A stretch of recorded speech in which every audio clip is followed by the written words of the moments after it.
Was the area, I mean, you had mentioned that Londonderry was designated as a depressed area. Did you think, maybe we could talk a little bit about the sort of the, you recall the, the economy at the time, or the, what people... Well, I started to teach in '65, and at that time, actually it started in '64. At that time, my yearly income with Middletown was, I believe, $4,600 a year. The next year I had a babysitter out here, so I transferred, asked to come to Londonderry, and was accepted, and my income jumped up, all the way up to $5,100 a year. And so the area was very rural. There were small scattered houses, some trailer parks.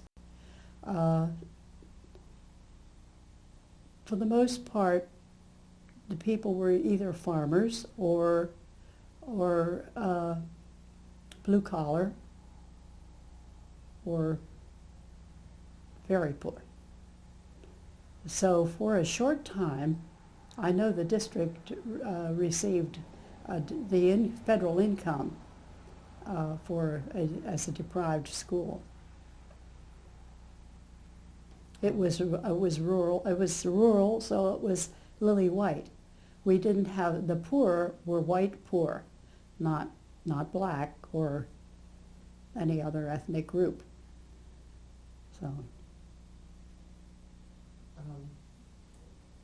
Were you in the area when the Olmsted Air Force Base closed? Yes. What effect, maybe we could talk about what effect that had? That's why we were able to buy the farm. We retired in '63. We rented a house while we were looking. We wanted to live in the country. Dave was raised on a farm, and so we were looking, and the base phased. All of a sudden, this news came. The base was phasing, and there was a great hue and cry that everything was going to be a ghost town. Middletown was going to be a ghost area, and at that time, this farm came up for sale, an auction. So we were able to buy it. Before that, I don't think we could have afforded it. We bought the farm with 17 acres for $15,000. If you compare that now to a, and that was in 63.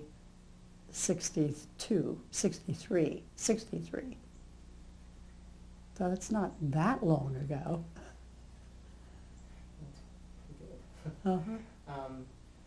Do you think the base, just to get back to the base closing for a minute, did that have a lot of, did it in fact have any impact on the area and the economy? Temporarily, it did, but it's better. I mean, there has been it has grown, and it's better now than it would have been, I think, had the base still been there.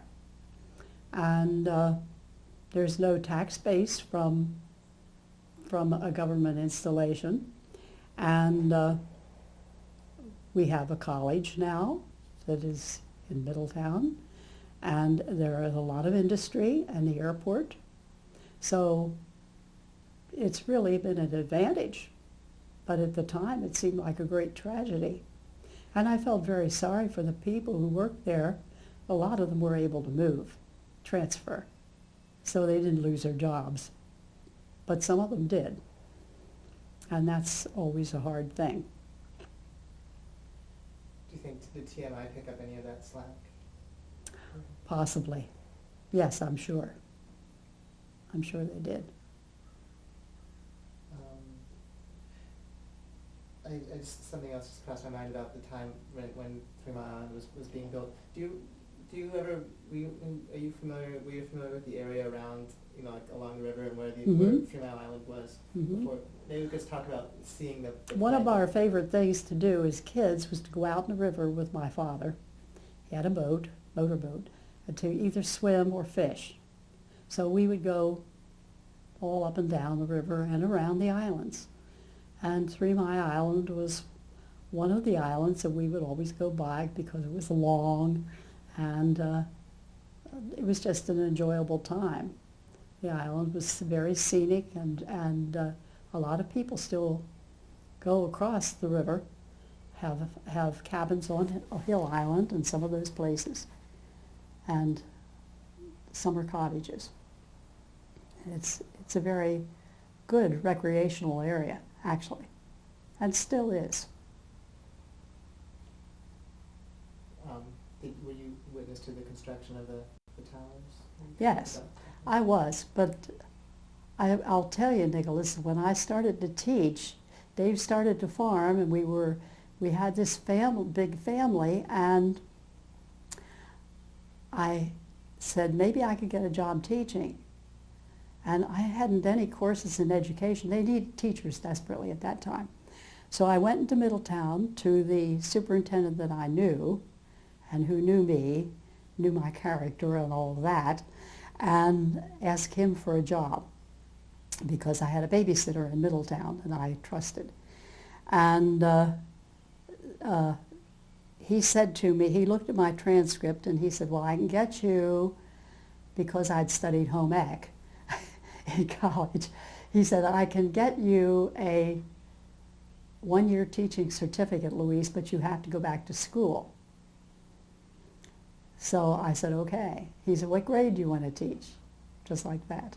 I said, well, he said, do you want to teach home ec? I said, no, because I majored in textile science, didn't want to bother with that.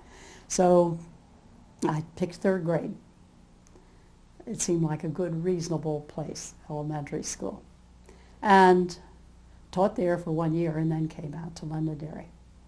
Taught second and kept going downhill. There was a kindergarten opening, and that's what I wanted to do. That was my favorite place. So you were sort of very busy when I was very busy. I had two families, really. I had 2 older children, and then these 2 small children came along after 8 years, and I had to go to school, and I had a job. Thank goodness my oldest daughter was 16. She was a tremendous help. And of course Dave was here. He was home. So that was good. I have another question. Sorry, about back to Three Mile Island, about the situation now. How do you think most people view Three Mile Island now after the accident? Or do most people feel fine with it, or are there other people who share the suspicion that it might be linked to increased cancer rates or other things, or most people feel like it's a problem? I think there is an activist group that is very concerned, and they watch 3 Mile Island. I believe that for the most part, people just go on with their daily lives and probably keep their concerns sort of buried or try to pretend they're not there or whatever, which is probably what I guess maybe I'm doing, because we're still here. And I don't walk around, I'm not frantic about 3 Mile Island, but then I'm old. But I don't think that, for the most part, too many people worry too much about it anymore. Whether it's denial that there could be something wrong, or whether they feel secure now that they're carefully monitored, I don't know.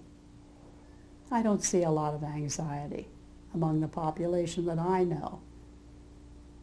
But then the population I know is an older one, and the younger people are also busy.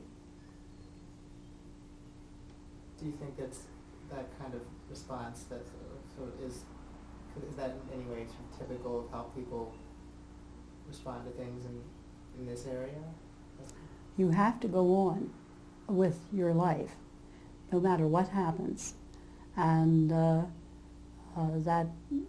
and people do go on. They have their homes here, their investments, their jobs, and you can't just. And where would you go anyway? I mean, there are things like this everywhere in the United States, and so I don't, or in the world actually. I don't know where else you would go. So they stay and go on with their lives and probably try not to think a whole lot about it. I have question about the activist group that you mentioned. Chris and Nick went the other night to there was a vigil on the anniversary, the 19th anniversary. Yes. I was wondering about the relationships of those people to the rest of the people around here. Are they people who are representative of the community? Are they very particular kinds of people who are I think there are activists, or- people from all around the area, not just people from the township. There are some township people that are, Sorry. there are some township people that are involved in that group. But I think they're from the Harrisburg area, from the people from across the river, and they're very active, and they publish their concerns in the papers, and just keep an eye on things. And I think it's good that they're there. There were all sorts of wild claims after 3 Mile Island about animals and being affected as far as their animal births are concerned and that kind of thing. I don't remember exactly. One woman was suing because of her goats, said that they had been affected. So that would all be part of the record. I don't know. I didn't pay much attention to it. I was too busy. Do you think the other people in this, in the township, feel similarly about, the activists and people not from Middletown? The people in the township now are more cosmopolitan, I think. We've had, because of Hershey, and there's been a lot of movement in to the township. We still don't have sewage here, and so that's held development down. But the farms are getting to be less. There aren't as many of the so-called rural farmers. And the ones that are here are pretty old, and some of those who are left, the children don't want to farm. And so the area is changing. It's changed quite a lot from when we first moved out here, where it was primarily rural. Now it is not. And the people work all over the place. And if you drive around, you will see very large homes. The homes were more modest when we moved out here. Did you know anybody who worked have you known anybody who's worked at 3 Mile Island? Do I know anyone who works at 3 Mile? Or did, yeah. Yes. Mm-hmm. They don't seem to be worried at all. But then maybe they don't want to be worried, I don't know. But they don't seem to be worried about it at all. Well, here's sort of a very broad question. What are some of the things that you worry about just in your daily life?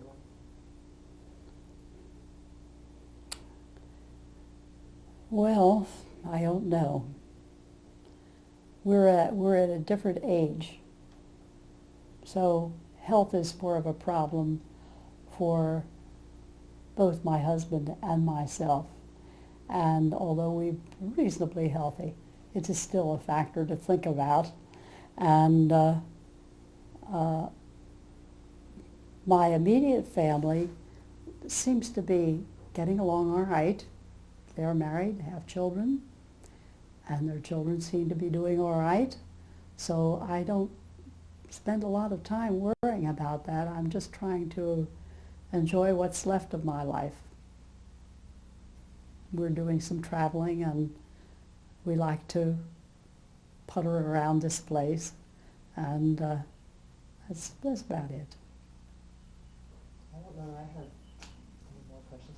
I don't have any more answers. You provided us with a great one. You're very articulate. What? You're very articulate. Oh, thank you. This is many years in the school room. The school does that. However, I dated a guy one time and said, "You sound like a school teacher."